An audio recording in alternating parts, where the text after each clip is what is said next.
আজ আমি তোমাদের সাথে যে বিষয়টা নিয়ে আলোচনা করব সেটা হচ্ছে ক্লাস 10 এর অভিব্যক্তি ও অভিযোজনের 2 মার্কসের সাজেশন নিয়ে।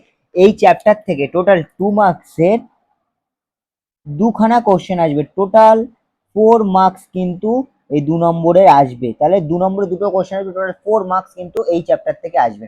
তো প্রিপারেশনটা সেরকমভাবেই নিতে হবে যাতে এই 4 মার্কস সবটাই যেন কমপ্লিট করা যায়। তো আজকের ভিডিওটা হতে চলেছে খুবই ইম্পর্টেন্ট, খুবই ইনফরমেটিভ। তো ভিডিওটা এক মুহূর্ত স্কিপ না করে তোমরা দেখতে থাকো। আমি আজকে তোমাদের সাথে 40খানা কোশ্চেন নিয়ে চলে এসেছি। এই 40খানা কোশ্চেন যদি তোমরা ঠিকঠাক করতে পারো, এই চ্যাপ্টার থেকে 2 মার্কসের আর কোনো রকম কিছু সমস্যা হবে না। তো শুরু করা যাক আজকের ভিডিও। ফার্স্ট কোশ্চেন, জৈব অভিব্যক্তি বলতে কি বোঝো? হট ডাইলিউট স্যুপ বা গরম তরল স্যুপ বলতে কি বোঝো? কোয়াসার্ভেট কি? কোয়াসার্ভেট থেকে কোষের অগ্রদূত, কোয়াসার্ভেটকে কোষের অগ্রদূত বলে, ব্যাখ্যা করো। মাইক্রোস্ফিয়ার কি? প্রোটোবায়ন্ট কি? নগ্নজিন কি? ল্যামার্কের অভিব্যক্তি সংক্রান্ত তত্ত্বের প্রতিপাদ্যের প্রধান দুটি বিষয় বর্ণনা করো।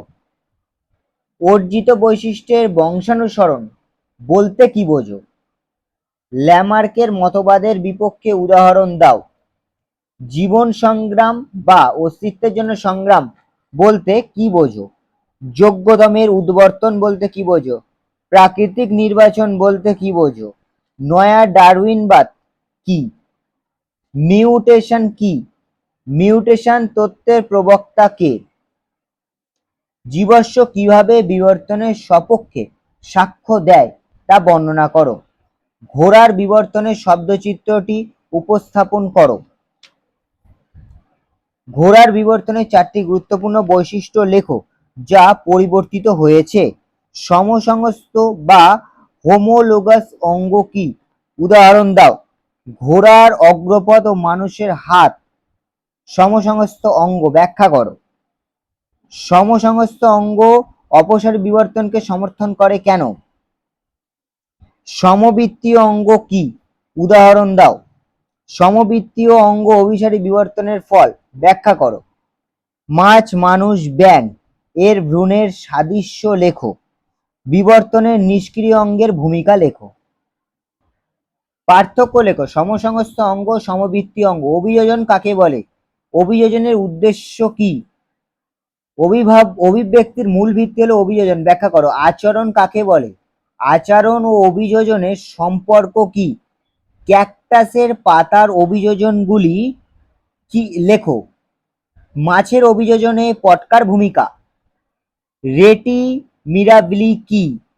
পায়রার বায়ুথলির অভিযোজনের ভূমিকা। সুন্দরী গাছ তার দেহের অতিরিক্ত লবণ কিভাবে রচিত করে? শারীরবৃত্তীয় শুষ্ক মাটি কাকে বলে? সুন্দরী গাছে শ্বাসমূলের গুরুত্ব লেখো। উটের মেরু অভিযোজনের দুটি বৈশিষ্ট্য। মৌমাছির ওয়াগল নৃত্য কি? এই টোটাল 40 কোশ্চেন। এই চ্যাপ্টার থেকে এই 40 কোশ্চেন যদি তোমরা পারফেক্ট ভাবে পড়ো এবং তোমরা যদি একটু লিখে প্র্যাকটিস করো, অবশ্যই এই কোশ্চেনগুলো পড়বে, মুখস্থ করবে এবং খাতায় লিখবে, তবেই তোমাদের মনে থাকবে। আর যদি তোমরা এইভাবে করতে পারো তো তোমাদের এই চ্যাপ্টার থেকে আসা 4 মার্কস, 2 নম্বরের যে দুটো কোশ্চেন আসবে, মানে টোটাল 4 মার্কস আসবে, আর 5 মার্কসেরও একটা কোশ্চেন আসবে, আমি সেটারও সাজেশন নিয়ে আসবো। তো তোমরা যদি আমি যে আজকের যে কোশ্চেনগুলো দিলাম সেগুলো যদি ভালো করে পড়তে পারো, তো আমি মনে করি 2 মার্কসের এই চ্যাপ্টার থেকে আসা দুটো কোশ্চেনে তোমাদের কোনো রকম কিছু প্রবলেম হবে না। একটা কোশ্চেনও স্কিপ করবে না, কোশ্চেনগুলো খুব সুন্দরভাবে রেডি করবে। আর পরের ভিডিওতে আমি এই চ্যাপ্টারের 5 মার্কসের একটা সাজেশন নিয়ে চলে আসব। তো দেখা হচ্ছে পরের ভিডিওতে। যদি এই ভিডিওটা ভালো লেগে থাকে, যদি তোমাদের হেল্পফুল মনে হয়, তাহলে ভিডিওটা অবশ্যই লাইক, কমেন্ট, সাবস্ক্রাইব করে দিয়ে পজিটিভ চ্যানেলের সাথে যুক্ত হয়ে থাকো। দেখা হচ্ছে পরের ভিডিওতে।